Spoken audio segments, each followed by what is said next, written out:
Bonjour à tous, on se retrouve aujourd'hui pour une nouvelle vidéo sur la médecine esthétique. Pour commencer, je vous renvoie à mes deux vidéos que j'ai faites sur l'acné il y a un an. Une sur mon parcours avec l'acné et l'autre avec tous les remèdes et produits que j'ai utilisés pour m'en sortir.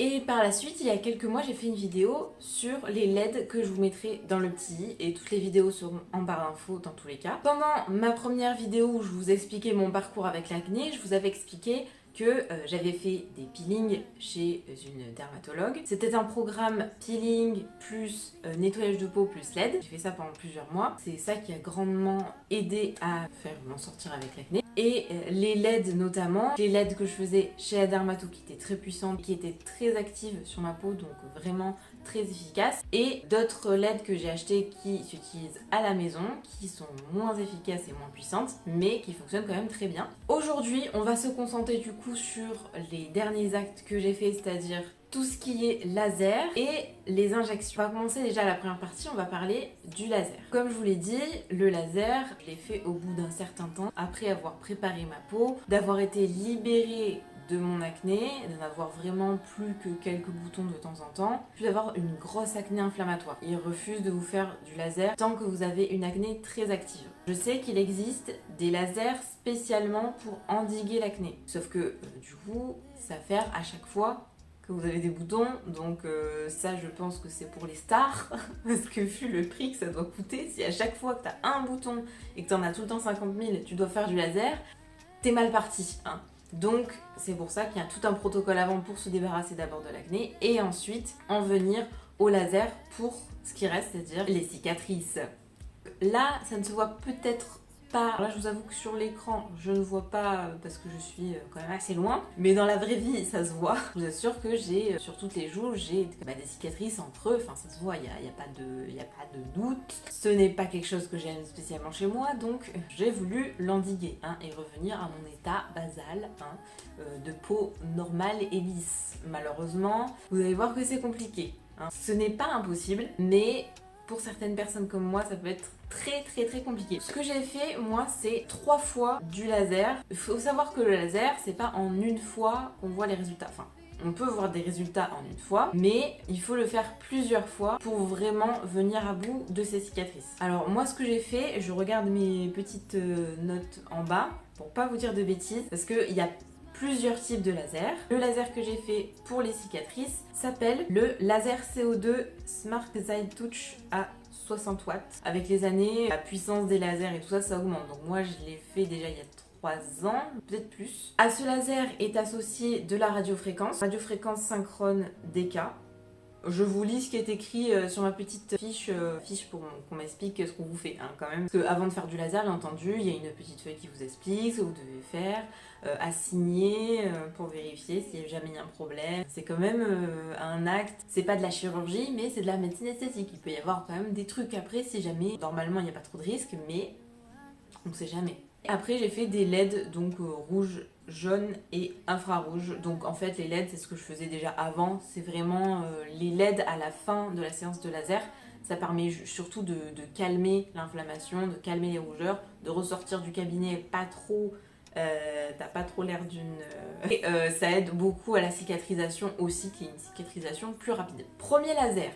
Avant de commencer la séance de laser déjà, on vous fait mettre une crème anesthésiante sur tout le visage. À peu près, je crois qu'il faut la mettre 1 heure avant. Une heure ou une demi-heure, je sais plus. Du coup, le laser ne fait pas spécialement mal. Vous sentez un petit peu plus quand c'est près des yeux, vous êtes là en mode... Mais franchement, ça va. C'est juste à l'odeur, vous sentez qu'il y a un truc qui crame. C'est ma peau. Au niveau de la préparation, c'est la crème anesthésiante. Ensuite, pendant l'acte, vous avez pas mal. Voilà, c'est pas très agréable, mais c'est pas non plus la mort. Ça dure...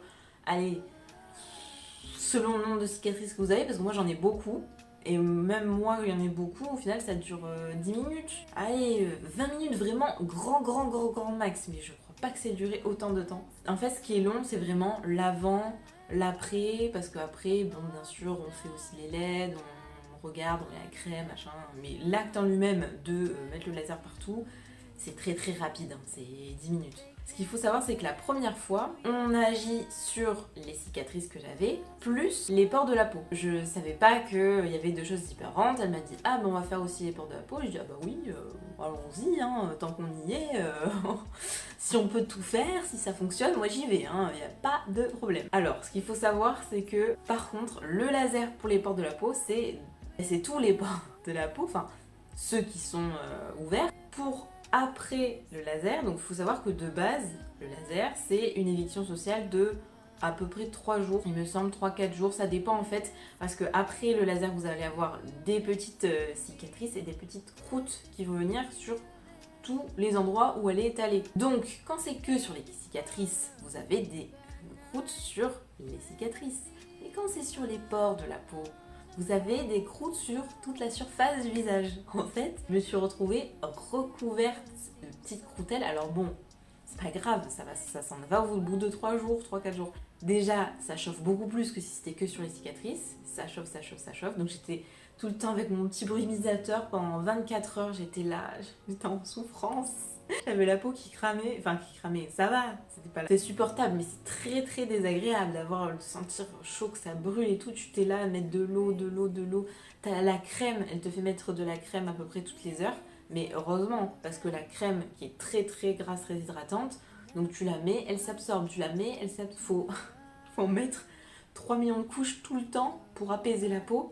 Et pour dès qu'elle s'absorbe, t'en remets. Plus, petite anecdote qu'il faut savoir, c'est que moi, la première fois que j'ai fait du laser, c'était juste avant mes examens. Et du coup, pendant une semaine, un peu moins d'une semaine, c'était impossible de me concentrer pour réviser pendant les 3-4 jours avec les croûtes, mais impossible. Au bout d'un moment, j'abandonne. Je regarde une série. Toute la journée, je me fais des séries parce que j'ai besoin de sortir de mon esprit, quoi. Je peux pas me concentrer. Non seulement ça brûle, mais au bout d'un moment, ça gratte. Mais genre, c'est une démangeaison, mais comme une croûte qui démange. Mais sauf que là, c'est tout le visage, quoi. Donc, il y a tout qui te gratte et tout. Surtout que c'est des toutes petites croûtes. Donc, tu sais qu'au moindre schla, tu peux l'arracher. T'es là. J'ai envie, mais faut surtout pas faire ça. Évidemment, si vous arrachez les croûtes, gros problème, hein. Vous allez avoir cicatrice sur cicatrice, ça va être contre-productif à ne pas faire. Faut réussir à ne pas se gratter, à être là en mode zen, je ne sens rien, il n'y a pas de problème, tout va bien, it's ok, youpi youpi. En plus, autre problème, je trouve que c'est assez traumatisant de se voir comme ça. Fallait bien que le matin et le soir je me nettoie le visage. J'essayais de me passer de l'eau juste un petit peu, mais c'était tellement sensible et tout. Tu sens ta peau, des petites croûte et tout. Au début, j'avais pas compris en fait ce que c'était. Je me suis dit, tiens, c'est bizarre, la crème, elle a fait des croûtes. C'est pas la crème, c'était ma peau. Et quand j'ai réalisé que c'était ma peau, quand j'ai enlevé la crème, je me suis dit, putain, je suis un crocodile quoi.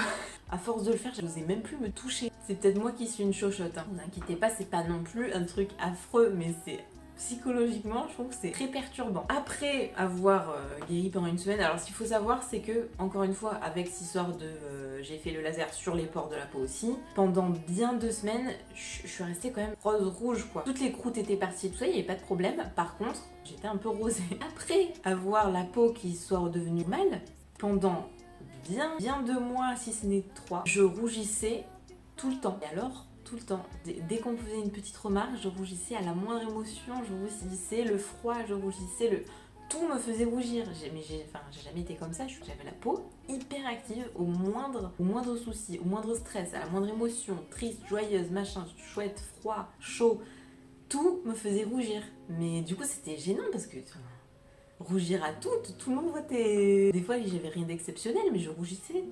Donc, après ça, on nous dit que les résultats du laser, c'est à peu près 3-4 mois après, il me semble. Et toujours faire très attention, bien entendu, avec le soleil. C'est pour ça que je l'ai fait en plein hiver à chaque fois. Le soleil est l'ennemi numéro 1 de la peau, hein. Faut le savoir. Et au final, par rapport aux résultats, c'était pas... La première fois, j'ai vu quand même des résultats parce que j'avais énormément de cicatrices différentes. J'avais des cicatrices très profondes, mais j'avais aussi des petites cicatrices, pas des creux très profonds. En fait, toutes celles-là, elles ont commencé à disparaître. Par contre, les cicatrices très profondes, on appelle en pic à glace, j'ai pas vu d'effet, quoi. C'est d'ailleurs ce que m'a dit la dermato après coup. Elle m'a dit effectivement, les cicatrices très profondes, On peut faire 2-3 fois pour essayer d'aider un petit peu, mais ça va pas être révolutionnaire. C'est pour ça que j'ai quand même voulu aller jusqu'au bout du truc et je l'ai refait l'année d'après une deuxième fois et encore l'année d'après une troisième fois. Par contre, je n'ai pas refait les pores de la peau, j'ai dit attention, surtout pas. Surtout qu'en plus, oui, j'ai oublié l'effet sur les pores de la peau, zéro, hein, ça n'a absolument pas fonctionné. Au moment où j'avais la peau très réactive, je pense qu'en fait j'avais des pores de la peau qui étaient beaucoup plus clean. Au bout de 2-3 mois, ils redeviennent normaux, donc je vois pas du tout l'intérêt du truc. Et du coup, à chaque fois que j'ai refait le laser, c'était uniquement sur les cicatrices, et du coup c'était beaucoup plus acceptable après. Oui, ça me grattait un petit peu aux endroits où j'avais les cicatrices, et les croûtes. Oui, ça me chauffait un peu, mais ça n'avait rien à voir par rapport à la première fois. C'était largement acceptable. Je pouvais travailler en même temps et tout, il n'y avait pas de problème. Au final, au bout de ces 3 fois au laser, j'avais donc toutes les cicatrices qui n'étaient pas trop profondes, elles étaient parties, franchement, ça avait bien marché. Mais au final, en majorité, ce que j'avais comme cicatrices, c'était des cicatrices très profondes en pic à glace.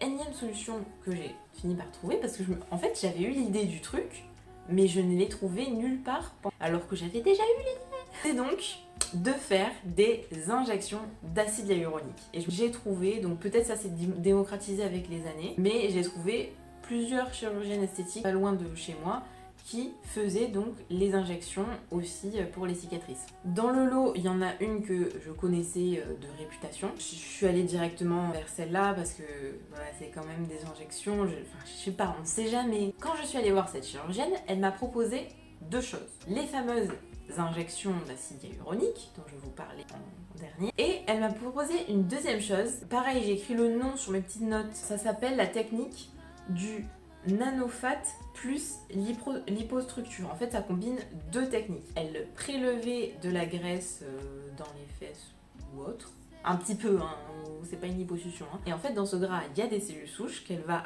récupérer par centrifugation, etc. Alors, bon, il y a un mélange avec d'autres trucs, hein, je vais pas vous le faire le truc scientifique, il vous suffira d'aller chercher sur internet. Ces cellules souches, elle va vous les réinjecter dans votre peau. Des cellules souches, ce sont des cellules ce sont les premières cellules de votre corps. Enfin, comment expliquer ça? C'est la genèse de vos cellules. C'est les premières qui vont développer d'autres petites cellules qui vont avoir d'autres fonctions. Elles vont avoir la fonction de je développe toutes les cellules du corps.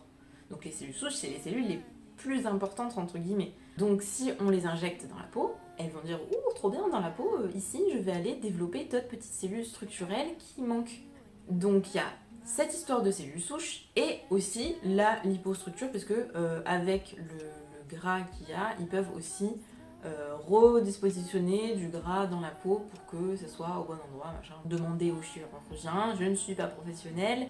Alors par contre, ce qu'il faut savoir, c'est que c'est pour ça que j'ai fait des injections d'acide hyaluronique. Le résultat apparemment est très... les patientes qui font ce type d'injection sont très contentes et ça dure quand même assez dans le temps.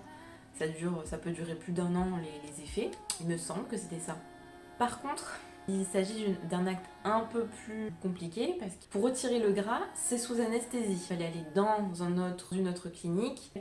Donc anesthésie, elle vous prélève le gras, là vous vous réveillez, vous revenez machin à la raison, et là elle vous refait les injections de cellules. Donc il y a 2 actes. Donc je me suis dit, oulala, ça me fait un peu peur, je ne veux pas faire ça. Même si les résultats sont très... La peau est vraiment apparemment beaucoup plus belle. Je suis penchée plutôt sur les injections d'acide hyaluronique. Déjà, c'est un acte très simple puisqu'il y a juste à aller au cabinet de la chirurgienne, elle vous injecte et c'est fini. C'est vraiment très simple. Il faut savoir que, j'ai oublié de dire pour le laser, il me semble que c'est entre 100 et 200 €, ça dépend pareil des dermatologues. Les injections d'acide hyaluronique, c'est 300 € la seringue. Je préfère le dire tout de suite. Ce n'était pas 300, c'était 350. Pour parler plus précisément de est-ce que ça fait mal? Un peu. Ça dépend en fait beaucoup de votre peau. Moi, donc, comme vous le voyez ou pas, j'ai beaucoup de cicatrices. Beaucoup de cicatrices en creux très profond. En fait, avant de faire l'injection d'acide hyaluronique, elle passe une petite canule en fait pour faire le passage de l'acide hyaluronique. Donc elle fait un petit chemin si vous voulez. La petite canule, c'est un truc très fin et tout petit. Au début, elle commence par faire ici d'abord la première piqûre, une petite piqûre pour anesthésier en fait la peau. Ensuite, une fois que la peau est bien anesthésiée, elle va passer la canule. Très étrange comme sensation, très désagréable. Elle va passer entre les deux couches de peau, on dirait. On dirait vraiment Hannibal Lecter quoi dans ma tête. J'ai l'impression qu'elle passait entre la peau et la chair. Enfin je sais pas, ça fait pas mal. Sauf si, comme moi, elle est obligée de passer dans vraiment partout et que du coup elle passe une fois, deux fois, trois fois, quatre fois. Mais en plus, comme du coup j'ai ce problème de énormément de cicatrices partout très profondes, j'ai des adhérences en fait dans les joues. Et du coup pour passer, il fallait qu'elle force à des moments. C'est pas zip, c'est tic, tic, tic, tic, tic. Faut savoir que ça fait déjà 2 fois que je le fais. La première fois, je l'ai beaucoup plus senti que la deuxième fois. Je sais pas si ma peau se souvenait ou que du coup, comme elle avait déjà décollé, et du coup, ça s'est beaucoup mieux passé. Le pire, franchement, le pire, c'est ça. Surtout donc, elle le fait là et après, elle le refait là. Une fois qu'elle a passé la canule partout, après, c'est nickel. Il y a juste l'injection où elle vous passe l'aiguille. Et franchement, comme vous êtes déjà anesthésié d'avant, plus dans l'aiguille, en plus de l'acide hyaluronique, il y a un autre anesthésiant. Du coup, franchement, l'aiguille et la piqûre ça se sent pas. Je l'ai senti un peu la première fois parce que justement j'avais déjà mal de l'autre truc donc je commençais à en avoir marre. Par contre la deuxième fois je n'ai rien senti. Elle m'a dit c'est fini, j'y regarde, il fait ben non. Quoi, vous avez pas fait? Ah bon? Ah ok. Une fois les injections terminées, donc elle vous met des petites poches de froid. On va avoir un petit bleu pendant à peu près 3-4 jours. Il y a un petit bleu qui se fait au niveau du point de là où elle a passé plusieurs fois la canule, le machin et tout. Le glaçon permet justement d'éviter que vous ayez trop ce bleu et que ça s'inflamme trop parce que c'est vrai que en fait, par contre, au niveau des résultats, vous voyez direct quand on vous donne le miroir, vous dites, ah ouais, c'est alors pas comme les lèvres, hein, tu sens pas que t'es injecté. T'es pas non plus défiguré, attention, hein. T'es quand même un petit peu gonflé. Et ça part à peu près au bout de une semaine. Le gonflement, ça revient à la normale. Au niveau des résultats finaux, ils disent que c'est à peu près au bout de 3 semaines. Ouais, au bout de 3 semaines, les résultats finaux. Ou pas, parce que moi, les résultats finaux, je les ai eu quand même au bout d'une semaine. C'est à peu près les mêmes résultats que j'ai eu au bout de 3 semaines. Hein. Franchement, la différence... J'avais quand même les cicatrices, hein. On voyait quand même les cicatrices, mais ça faisait beaucoup moins profond, quoi. C'est vraiment, j'ai vraiment vu la différence. Cécile me l'a dit après coup, elle m'a dit ah ouais non quand même c'est vrai que c'est mieux, c'est mieux. Pour l'instant j'ai trouvé aucune technique qui peut me les faire disparaître complètement, mais par contre ça a quand même pas mal atténué. C'est pour ça que je l'ai refait d'ailleurs une deuxième fois parce que je me suis dit je peux pas revenir. Et là avec ces histoires de Covid machin, j'ai voulu prendre rendez-vous et là mon rendez-vous, j'ai pas eu de rendez-vous avant 6 mois. Je sors totalement des dates parce qu'en fait il faut le refaire à peu près entre 8 et 10 mois après que ça commence à s'atténuer et donc il faut vraiment le refaire. Il faut pas attendre 1 an pour le refaire parce que si c'est complètement parti, on revient à zéro entre gros guillemets. Quand il en reste un tout petit peu, ça permet de justement de faire un effet encore plus joli, encore plus réussi puisque au fur et à mesure la peau elle va garder un petit peu l'acide hyaluronique et vous allez moins avoir les creux. Là, mon rendez-vous, je le fais 10 mois plus tard. C'est vraiment limite, et je le vois. Je le vois direct sur ma peau. La dernière fois, j'ai fait, attends, j'ai que 8 mois, et là, au bout de 10 mois, je vois quoi. Et là, je commence à plus me supporter. Là, je commence à voir que ça revient. Et... Bien entendu, je vous ai parlé uniquement de mon expérience, mais toujours aller voir un docteur pour se renseigner. Moi, je suis pas docteur, comme je vous l'ai dit tout le long de la vidéo.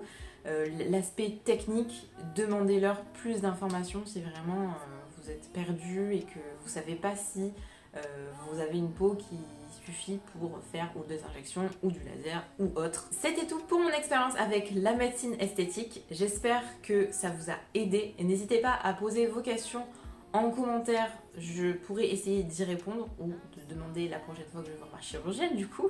Si cette vidéo vous a plu, n'hésitez pas à la liker. N'oubliez pas de vous abonner et de cliquer sur la petite cloche pour ne plus louper les prochaines vidéos qui sortent tous les vendredis. Je vous fais des bisous et je vous dis à la semaine prochaine. Bisous, ciao!